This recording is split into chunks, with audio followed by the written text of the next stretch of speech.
Yes, yes.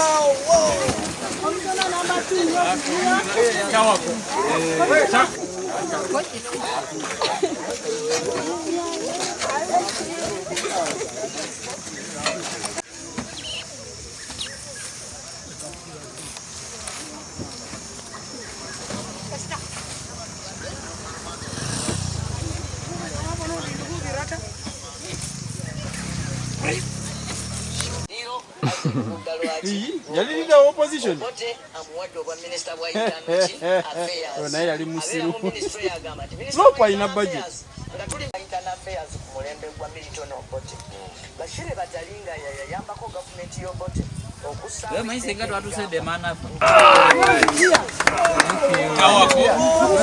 Yes, yes. Mount Elgon is just of the long name of the project.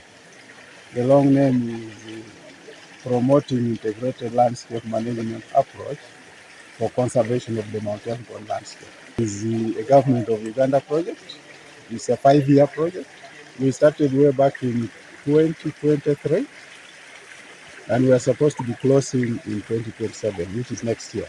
The project has a goal of enhancing food security and conservation of ecosystems that provide benefits for rural livelihoods. So that is basically what the project is aiming at. Food security. In food security, we are focusing on 4 staple crops. We are looking at maize, we are looking at beans, we are looking at Irish potatoes, and then bananas. So we want to improve production of those 4 crops. But also the additional crop that we are looking at is sustainable production of coffee. You know that Mount Elgon landscape is famous for Arabica coffee, and ours as a project is also to see that we improve the sustainable production of coffee.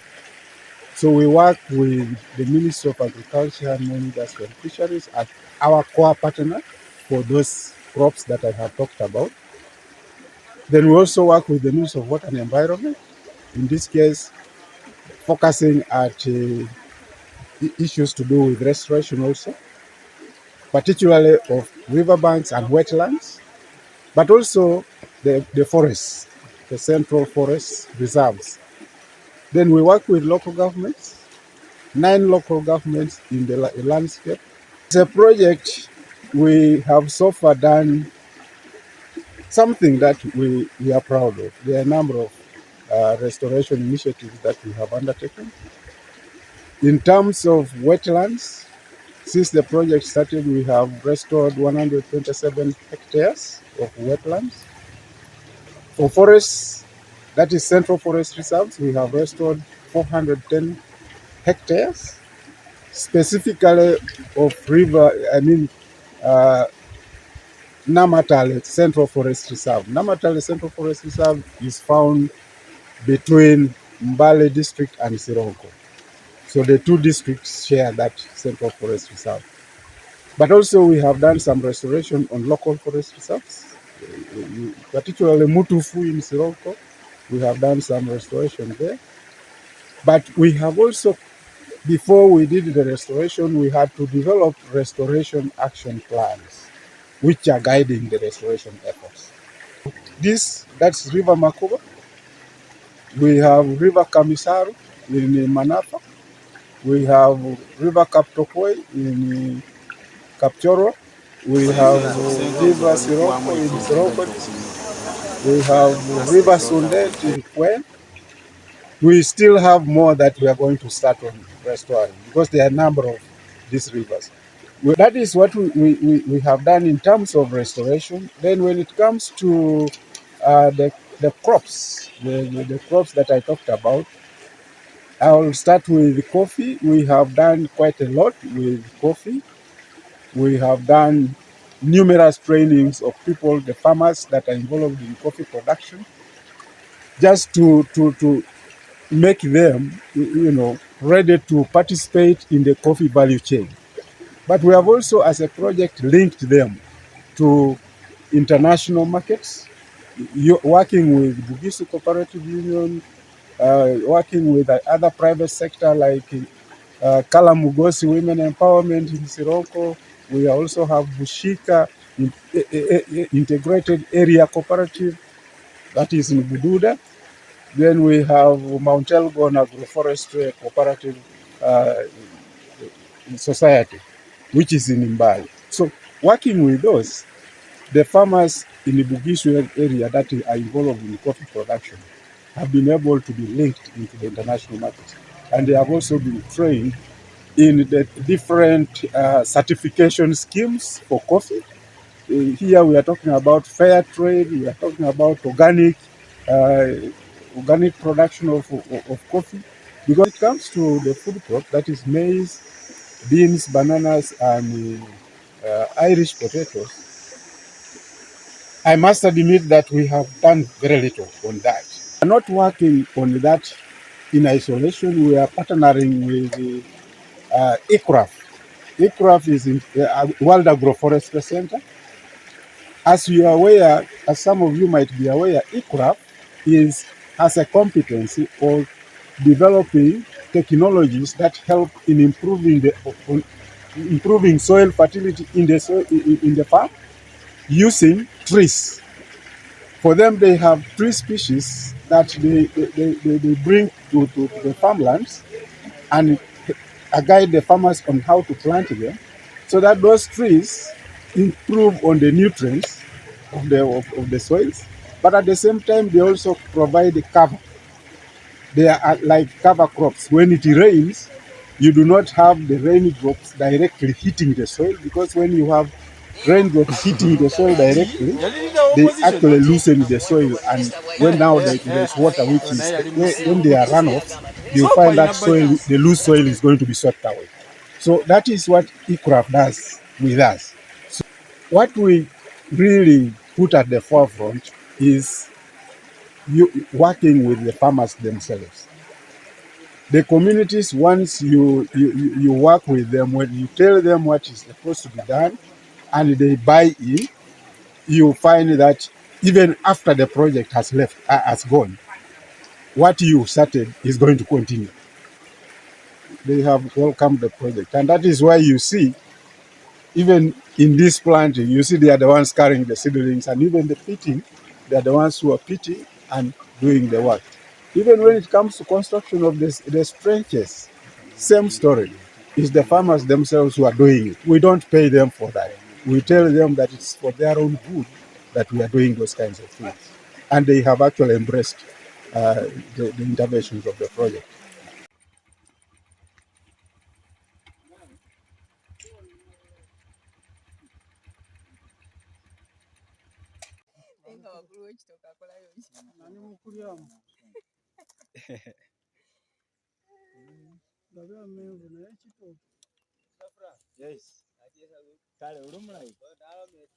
Bulamboli district has a local government, has fragile areas,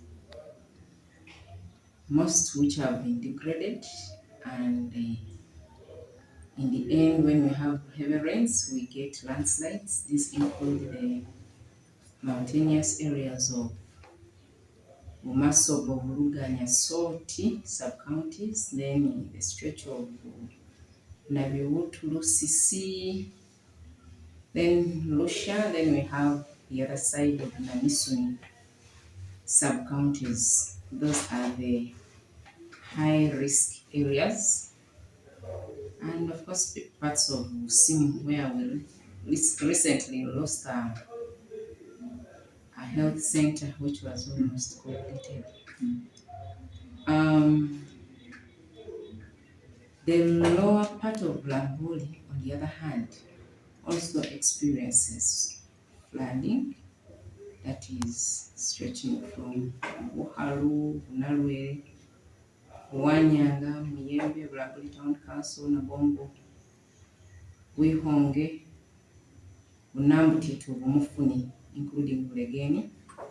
So if you talk of disasters, we experience both landslides and flooding in the lower plains.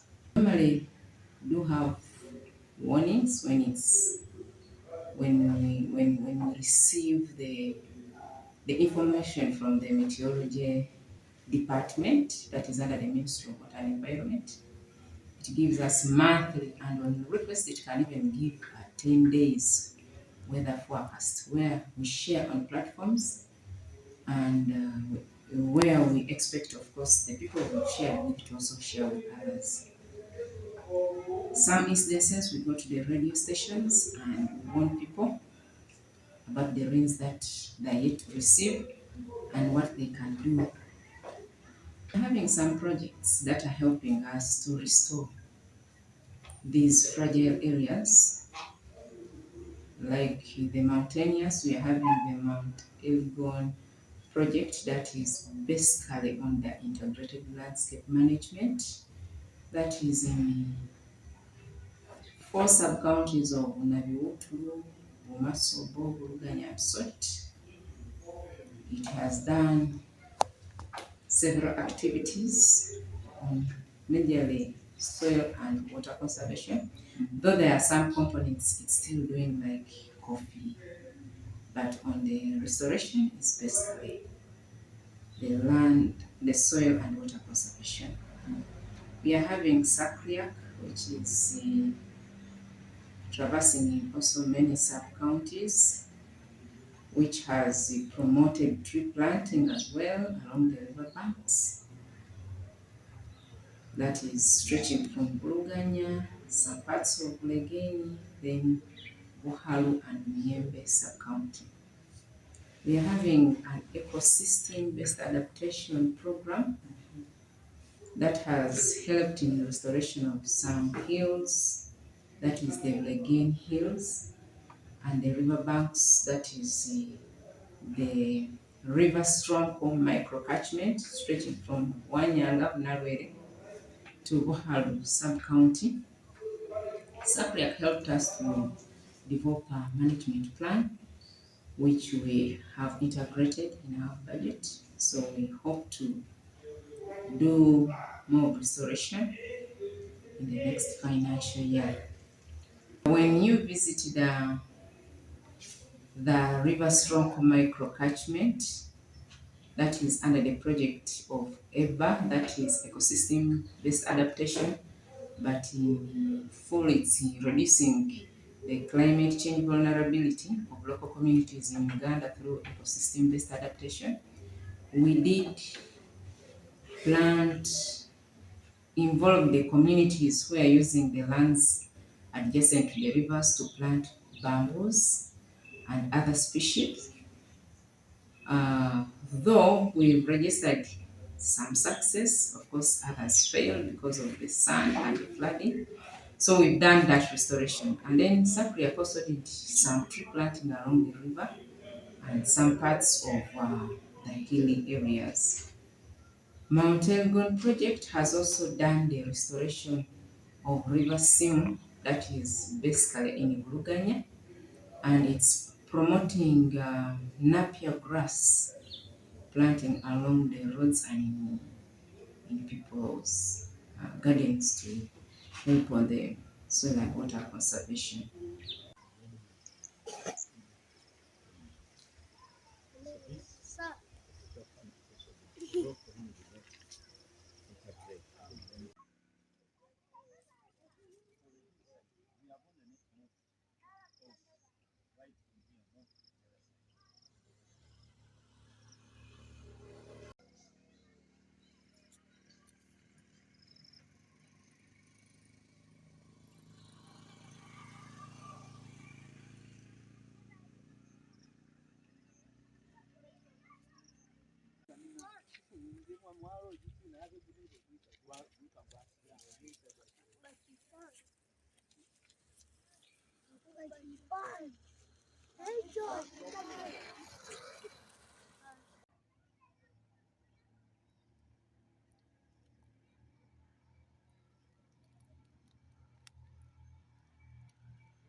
We have not had direct measures to really ascertain the changes But like where we are, this is a healthy system that we are foreseeing. That where we are right now, we don't expect the rate of runoff to be as intense or high as before because of this vegetation that is now holding up the soils and also covering this area. So we believe that if this continues in this way, that vegetation is growing over our hills and it is covering the soils, then we are completely going to reduce runoff. Erosion is completely reducing. And if we have rock falls from the upper part of this hill, they will be held up by the trees as the trees grow and become strong, whereby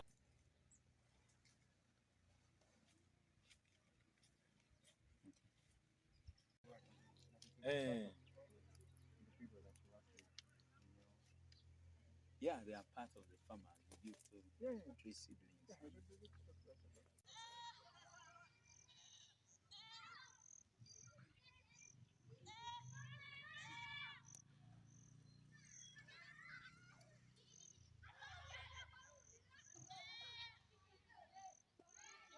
Restoration is part of our activities, and most of our rivers have been degraded. So the option of looking for bamboo is because it is multi-purpose, it has so many uses, and it can replace eucalyptus, which is invasive. So it is also stable, it can stabilize the river banks as compared to these other species. So it is a lively and supportive initiative that we participate in these activities to restore our district environmental initiatives. One which is a counter. I'm removing. Are you the pastor? Already removed. Yes, sir. Hold it and tell us why eucalyptus is not good to the environment. Eucalyptus is not good for environment. First of all, it is an alien species. This is an introduced species. This is not its habitat. And therefore, if eucalyptus is allowed to be here, it will colonize all of this place. And because also it is an aggressive feeder, it will be able to absorb as much water as possible. And yet the communities need water. So therefore, eucalyptus is not good. It affects hydrology. It also affects ecology. So therefore, it is not the best. And I want to ask and request everybody to ensure that those other trees are removed. What makes bamboo a better species than this? Bamboo, as I had earlier on said, bamboo is, first of all, it adapts very well. It is not an-invasive. It will be able to, it is also a very good in carbon sequestration. So it also have several purposes. You can use it for paper, you can use it for building, you can use it for furniture, several things, which eucalyptus is not. And therefore, that is the one that we should be able. So, and it is compatible with its surrounding. It will not be able to destroy the ecosystem. Choice of bamboo was not a mistake. Bamboo is one of the very, very good species for carbon sequestration. Perfect. And therefore, planting bamboo to restore this river bank is just the best thing to do. We only want to request and ask the people around here to ensure that they are protected. The eucalyptus around here, this is an alien species, and this eucalyptus should be removed.